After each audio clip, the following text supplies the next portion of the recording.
àsìkò dátì ẹ mọ̀ láwa yìí o ṣe mọ́ra yín ṣe dára yín mọ̀ ṣó dátì ẹ mọ̀ ṣáwọn tí ẹ mọ̀ ẹ tó bá wá rí bẹ́ẹ̀ àwọn ọmọ bàbá Tinubu di Tinubu boys wọ́n ti fọ́n sí orí social media wọ́n ní kí ló dé tẹ́ ẹ fi kú wórun kí ló dé tẹ́ ní kán gbé ṣe Sunday Adéyẹmọ Ìgbòho ṣá kí wọ́n gbé wọn lọ sí Sokoto ní Kuje prison níbi tí wọ́n gbé Mazi Nnamdi Kanu lọ wọ́n ti wá bọ́ síta báyìí wọ́n ní irọ́ ni o ẹ̀ṣẹ̀ àwọn méjèèjì kò síbi tó gbà jọra wọn wà ní kí ni mò ń wí jẹ́ sáré gbé ẹ débẹ̀.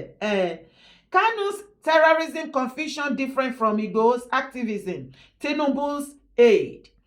The special advisor to President Bola Tinubu on public communication and orientation, Sunday Dare, on Tuesday, dismissed claims that there is no difference between the leaders of the indigenous people of Biafra, Nnamdi Kanu, currently serving a life sentence for terrorism charges, and Yoruba Nation activist Sunday Adeyemo, popularly known as Sunday Igboho. Dare, in a statement released in Ibadan, the Oyo State capital, said there is no basis for comparison between the two and stressed the need to highlight their differences for public understanding. He contended that while Kanu, recently convicted of terrorism by a federal high court in Abuja, engaged in insurrection and armed confrontation with the Nigeria state, which he said resulted in the death of more than 700 people and caused economic paralysis in southeast states. Igboho's activism focused on defending southwest communities against criminal activities by rogue elders and advocating peacefully for a Yoruba nation. Ṣó ti yé ohun tí ìkan lára àwọn special adviser to President Bola Ahmed Tinubu tí orúkọ wọn jẹ́ Sunday Dare tí wọ́n jẹ́ kó yé gbogbo ọmọ Nàìjíríà both home and abroad ni wípé ẹ má fi kú wé orun. Gbogbo yín tẹ́ ń pè wípé kí ló dé tí President Bola Ahmed Tinubu tí wọ́n fresh Sunday Igboho ó yẹ kí wọ́n tì wọ́n mọ́ Kuje prison ní Sokoto bí tí wọ́n gbé Mazi Nnamdi Kanu lọ. Òun ni special adviser to President Bola Ahmed Tinubu ń jẹ́ kó yé ìwọ àti mi wípé rárá o kò jọ o ẹ̀ṣẹ̀ ọ̀tọ̀ọ̀tọ̀ ni. Wọ́n jẹ́ kó yé wa wípé Nnamdi Kanu ó ń ṣe títí ẹ̀ ní ọ̀nà tó ní agbára wípé ó kéré ju iye ẹ̀mí tí wọ́n gbà nígbà tí wọ́n pè fún ìdádúró Biafra land ó kéré ju 700 people ní south east nílẹ̀ Ìgbò ńbẹ̀ ni wọ́n pa bí wọ́n ṣe kọ síbí ni mo ṣe ṣe lálàyé o don't come for me o. Wọ́n wá ní kì í ṣe ìyẹn nìkan wọ́n lọ paralyze economy south east nílẹ̀ Ìgbò lára àwọn ọ̀nà tó fi gbà ṣe tó fi paralyze economy wọn bẹ̀ òun ni sit at home every Monday èyí tí gọ́vnà wọn tó ṣe Soludo tó ṣẹ̀ṣẹ̀ ṣe kíni tó ṣẹ̀ṣẹ̀ stop finally tí àwọn Biafra náà tí wọ́n ti wá ṣe kíni tí wọ́n ti fọwọ́ sí wípé kò sí nǹkan tó ń jẹ́ sit at home every Monday mọ́ ní àná bẹ́ẹ̀ wá rí everybody wọ́n tún yáyà síta. So personal adviser sí bàbá Tinubu wá jẹ́ kó yé wa wípé Ìgbòho òun àwọn lead Yorùbá nation ìta fẹ́ gba orílẹ̀-èdè wọ́n dẹ̀ fi ń protect ilẹ̀ káàárọ̀-òjíire ilẹ̀ Yorùbá wọ́n dẹ̀ ṣe ní ọ̀nà tó tọ́ a ṣe ní ọ̀nà tó tọ́ a dẹ̀ ṣe kí ni a ò pààyàn a bá property jẹ́ a fi ṣe kí ni a fi ta àwọn èèyàn dìde wípé ilé tí tó lọ a dẹ̀ ṣe pẹ̀lú orí pípé pẹ̀lú ọ̀nà pípé ìwọ tó bá sọ wípé irọ́ ni property ẹ̀ta bá bàjẹ́ ní gbogbo ìgbà tá a ṣe rally báyé pariwo Yorùbá nation tó mí làkàtó ìwọ tó bá la wá pa ẹ́ àbí àwa gbé ẹnu ilé àbá street yín jẹ́ or anything bóyá kò mú proof jáde but make sure pé mi ẹ̀ gbéṣà ò pé original proof ló mú jáde tí ò bá wá sí yẹn to the next tẹ̀lé mi ẹ wá gbọ́ fídíò yìí. Children of iniquity, daughter of Zion, sons of the valley, my greeting. As soon as they talk up and down, say they set Sunday Igboho free. Why they not go set am free? Una fit show me any video when Sunday Igboho order say make they go buy people. Una fit show me any video when from Sunday Igboho say he need 2,000 head of human to bury human being. Una fit show me video when Sunday Igboho say anybody when come outside on Monday or anybody when come outside on Tuesday make they buy am. Now, if you show me any video when Sunday Igboho order a head of anybody, they go and bleach also person head, then go give una 50 million. Now, if you show me video of any youth when buy for Sunday Igboho hand, any single person went by for Sunday Igboho hand. Una fit show me any video where we say the hospital not open because Sunday Igboho say nobody should come outside in Yoruba land. You don't know say na law that they follow. Now fit show me anybody when be say any family when be say they go down because of Sunday Igboho. E no dey.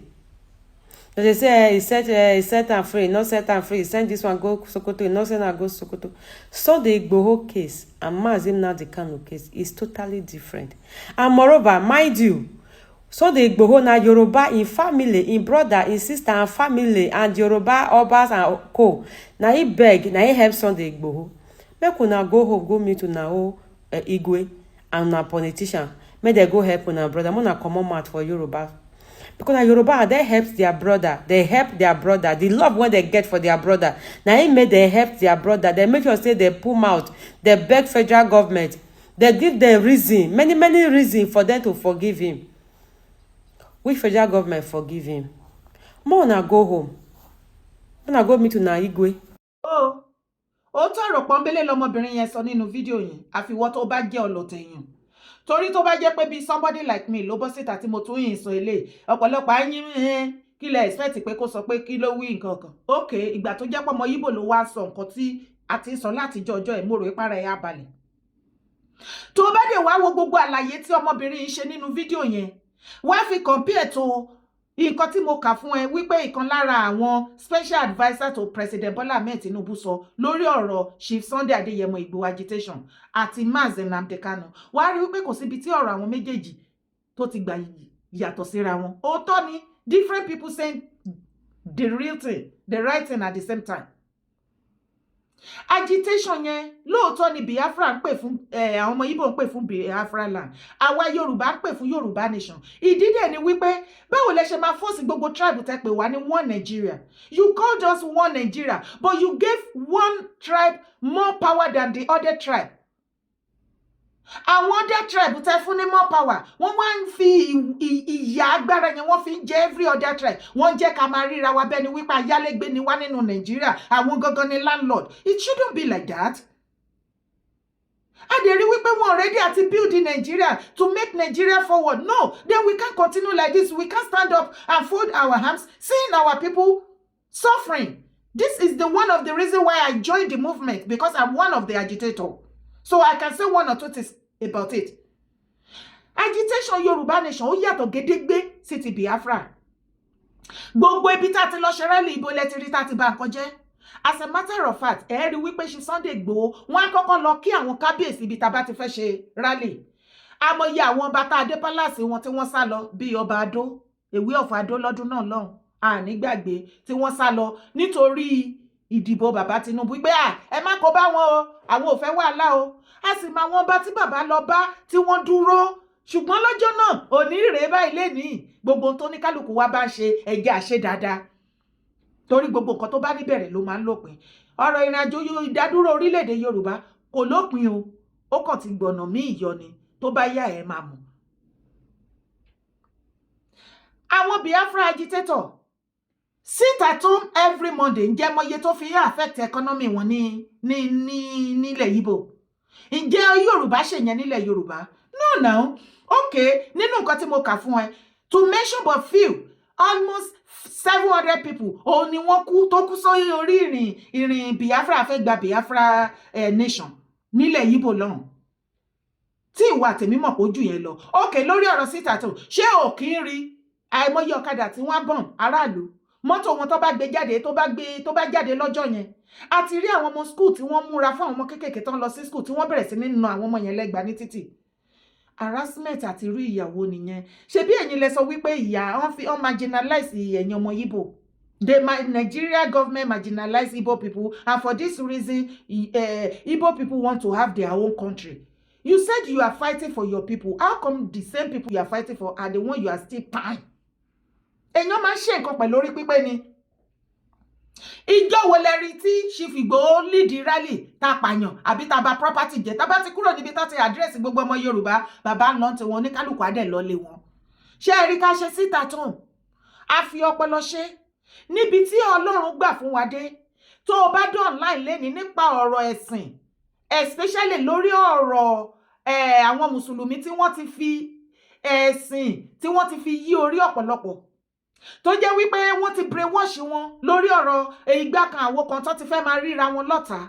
Èmi Dára, tí ẹ bá rí ọ̀pọ̀lọpọ̀ tó bá wá bọ́ sí online lónìí tí wọ́n sọ̀rọ̀ fatafata lórí ẹ̀sìn, lórí ọ̀rọ̀ ilẹ̀ Yorùbá, lórí ọ̀rọ̀ Nàìjíríà and everything, Èmi Dára wà lára àwọn tó fún wọn ní voice. Bẹ́ẹ̀ ni mo sọ fún yín, Yorùbá nation àwa la wú gbogbo ẹ̀ jáde tá a ṣí lẹ́lọ̀ lójú everything.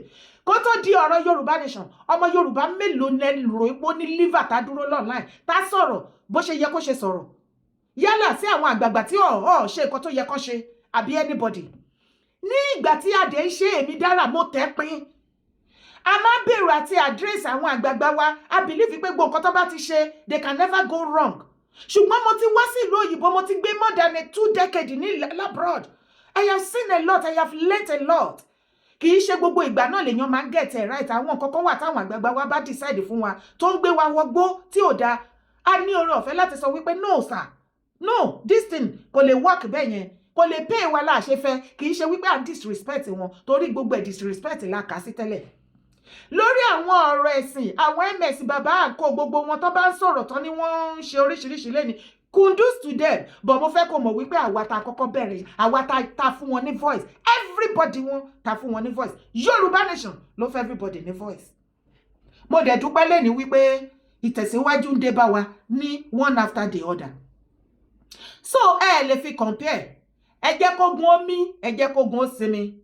To every one of you, either the Igbo people or some of the Yoruba people, our people, calling President Bola Ahmed Tinubu that he should arrest Chief Sunday Adeyemo Igboho and send him to Sokoto in Kuje prison. You are lying. Chief Sunday Igboho is not a criminal.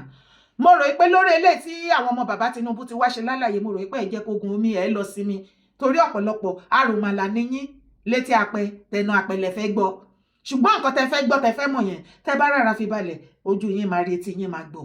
Ẹni tó ń gbé ìyàwó bọ̀ wá bá kì í garùn ẹ ṣe báyìí ẹsẹ̀ tí máa mọ́ kàn kí ló dé. A ní ẹbí calm down. Ọmọ bàbá ẹ̀ ó ti dọmọ bàbá Tinubu, ọmọ bàbá ẹ̀ ṣé kó máa bá wọn jà títí lálẹ́ ni kí wọ́n máa ṣe láìfọ ẹ lọ kó òun wà nínú ìgbèkùn. Irọ́ ni ìlú ti yí orí ti change. Ìgbòho ọmọ bàbá ìwọ tó bá ló jà ẹ lẹ́nu ó jọ ẹ lójú ìwọ ló mọ àbó òṣè láìfẹ́ látìgbà tó ti wà ní ìgbèkùn tó ti ń sá kiri tó ń sá kolobákolobá kiri ṣó ṣayé ẹ jọ ń torí Ọlọ́run. To the next, ISWAP terrorists were paid, mobilized for our church massacre, SS witness tells court. Can you imagine? A witness of the State Security Service, SSS, on Tuesday told the Abuja division of the Federal High Court that terrorists were funded, armed and mobilized to attack St. Francis Xavier Catholic Church in Ondo State. Lọ́rọ̀ kan ṣá, àwọn ISWAP, àwọn tí wọ́n gbógun ti Christian, àwọn ni àwọn aráabí tí wọ́n fún owó, tán fún lówó tán san owó fún, tí wọ́n dẹ̀ fún ní àwọn materials wípé kí wọ́n lọ attack wọn ní Ọ̀wọ̀. Tá bá ṣe findings yẹn dáadáa, I am believing it right now wípé àwọn olórí ẹlẹ́sìn fanatic mùsùlùmí nílẹ̀ Yorùbá mọ̀ nípa kíní. Bó pẹ́ bóyá ẹ̀jẹ̀ àwọn tẹ́ pa ń bẹ̀ yẹn innocently kò ní jẹ́ kẹ́ nísinmi. Ibi tẹ́ máa rí mọ́ nìyẹn. Kí ni mo ti ẹ̀ sọ? A kú oríire jàre, a kú oríire ayọ̀ abẹ́rẹ́ títí. Ilẹ̀kùn ti mú wọn lọ́wọ́. Ilẹ̀kùn ti mú wọn lọ́wọ́ abalájọ tí gbogbo wọn wọ̀ ṣin. Bàbá Mudiru Mọ̀rẹ́kàsì ti tú àṣírí yín. Ẹ wá wo. Ṣé Ọlọ́run á mú ìjọba bíi tẹ́ tí ń gbowó? Ọlọ́run ò ṣe wà bí àmì. Ọlọ́run ò ṣe sàlàfíyà àmì.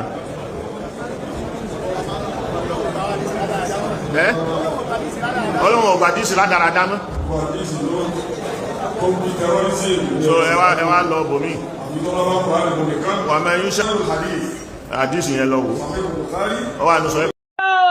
Ilẹ̀kùn ti mú yín lọ́wọ́. Tó bẹ́ẹ̀ ni. Èmi náà sọ gbogbo garagara galegale yẹn ó rọlẹ̀ díẹ̀ online.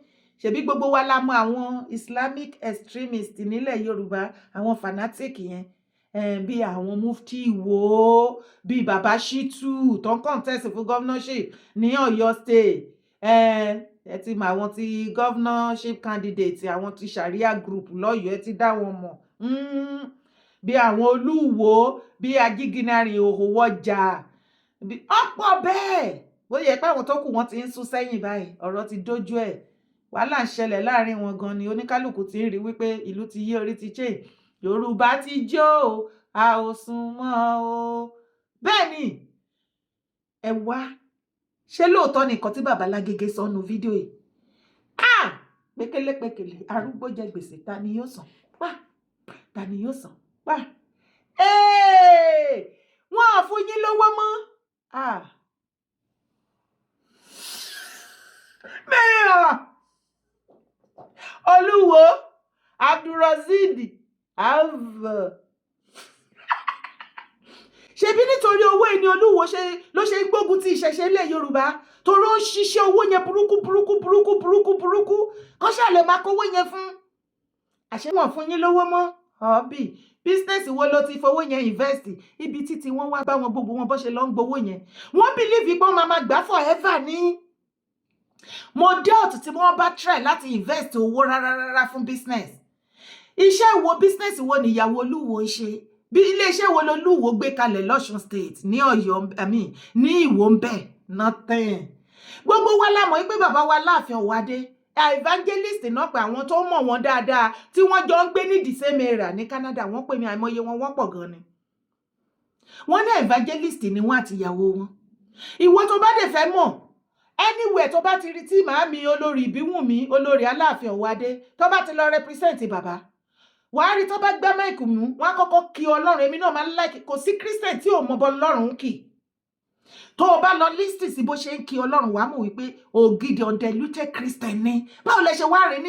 ìṣẹ́jú kan ẹ̀kọ́ yíbírí ẹ̀dẹ̀dì mùsùlùmí mi ò ní nǹkan tó bá àdéhùn àbẹ̀ kéèyàn kúrò nínú ẹ̀sìn kó bọ́ sẹ́sìn mi ó lè dọ̀la Christian ni mi kí n bẹ̀rẹ̀ sí ní ṣe mùsùlùmí ó lè dọ̀túnla kí ní mi ò ṣe mùsùlùmí mọ́ kí ní ìṣẹ̀ṣe ni ó tún lè dijọ́ mẹ́rin kí níbi táwa bá dé mi tiẹ̀ wá gbàgbọ́ nínú ẹ̀sìn kankan it's a choice not by force. ṣebí nítorí owó ilẹ̀ ṣe ń gbógun ti gbogbo nǹkan ilẹ̀ Yorùbá tẹ́ fẹ́ sọ ilẹ̀ Yorùbá di wèrè mọ́ra yín lọ́wọ́ tẹ́ ẹ̀ promise wọn ní nǹkan tọ́lọ́run ò ní gbà fún yín ẹ ti gbàgbé wípé àwọn bàbá yín lọ́jọ́ kìíní àná òun la ṣe sọ pé kẹrin re tẹ́ bá rúre lẹ máa sọ re a gbọ́ nínú ìròyìn nínú history wípé àwọn allegedly wọ́n ní àwọn late Àríṣekọ́lá and co àwọn MKO and co àwọn ni wọ́n kọ́kọ́ já ojú sí ìrìn àjò owó gbígbà ní Saudi ìdí nìyẹn tí bàbá MKO Àríṣekọ́lá and co gbogbo wọn tí wọ́n sá lọ sí ọ̀dọ̀ Sultan ẹ rí gbogbo àwọn mufti Ìwó àwọn Olúwo gbogbo wọ́n tún gbé bàbá Láàfin Ọ̀wádé gbàrà tán dórí àpèrè ibẹ̀ náà kọ́kọ́ gbé wọn lọ wọ́n kọ́kọ́ sọ wọ́n di mùsùlùmí náà wọ́n fún wọn lórúkọ mùsùlùmí wọ́n wá gbé wọn lọ bẹ̀ káwọn náà lè máa rí owó tí wọ́n gbà kí ni àwọn late Àríṣekọ́lá àti MKO tá a gbọ́ pé wọ́n ní wọ́n ṣe ń gbà náà Sultan of Sokoto kọ́ ni olórí àwọn ẹ̀sìn mùsùlùmí ní ilẹ̀ Yorùbá ti north nìkan ni inú mi dé ń dùn yìí pé àwọn ti Yorùbá náà sì wọ́n ti jí ibi òjù bí ṣé Sultan lórí méjì ni báwo lọmọ ìran mi ṣe máa jọba lẹ́yìn lórí tá máa pàṣẹ fún yín lórí ẹ̀sìn tẹ́jọ gbàgbọ́ ní kíni ṣé wọ́n ní ọmọ Saudi ní Sultan ni ẹ jí kẹ́ wake up o ṣùgbọ́n tí ń jí sìn ṣe bó ní àwọn late Àríṣekọ́lá àti bàbá MKO tí wọ́n ní wọ́n lọ ń gbowó ńgbà náà tó ń kọ́ mọ́ṣáláṣí kiri tí ọ̀pọ̀lọpọ̀ yín wò pé owó ojú ogún wọn ni wọ́n fi kọ́ mọ́ṣáláṣí wọ́n gbẹ́ sìgá àṣẹ ibẹ̀ yẹn náà ti yẹn ríṣì pọ́kẹ́tì wọn true Sultan ṣe bó náà ṣe gbé Yorùbá Muslim sábẹ́ Sultan pé kúkú máa darí gbogbo wa àti gbà fún yín ẹ̀yin ní ká máa jẹ́ olórí gbogbo wa nítorí owó ẹ̀yin yẹn ẹ wá tún wá continue ẹ̀sìn nǹkan tó bá níbẹ̀rẹ̀ ó máa lópin òpin ti dé bá so ẹ rówó gbà mọ́ Ọlọ́run títóbi rẹ God of now I hate you.